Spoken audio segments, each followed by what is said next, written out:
Hello friends, ഡ്യൂട്ടിയെല്ലാം കഴിഞ്ഞ് റൂമിലെത്തി കുറച്ച് നേരം ഇങ്ങനെ ഫോണൊക്കെ നോക്കിയിരുന്നപ്പോൾ ഫോണിലിങ്ങനെ കണ്ട് കപ്പയും മത്തിക്കറിയും. അപ്പോൾ അത് കണ്ടപ്പോൾ ഒരു മുഖം കപ്പയും മത്തി കഴിക്കാം. നോക്കുമ്പോൾ സാധനമില്ല, പോയി വാങ്ങിയിട്ട് വേണം. അപ്പോൾ ഇന്നത്തെ സ്പെഷ്യൽ കപ്പയും മത്തിയും പോയി വാങ്ങിയിട്ട് വരാം. ഇതാണ് എൻ്റെ മയിൽവാഹനം, ദുബായ് മയിൽവാഹനം, എലക്ട്രിക് സ്കൂട്ടർ.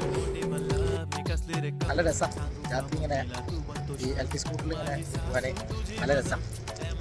പറിച്ച് വരുന്നതുകൊണ്ട് ഓളെ പിക്ക് ചെയ്യാൻ പറ്റും. രാത്രി എന്താണെന്നറിയില്ല, ദുബായിൻ്റെ വൈബ് അത് വേറെ തന്നെയാണ്. പകലാണെങ്കിൽ പിന്നെ ഒന്നും പറയും വേണ്ട. ചൂടിന് നമുക്കിവിടെ പുറത്തൊരു സെക്കൻഡ് പോലും നിൽക്കാൻ പറ്റില്ല.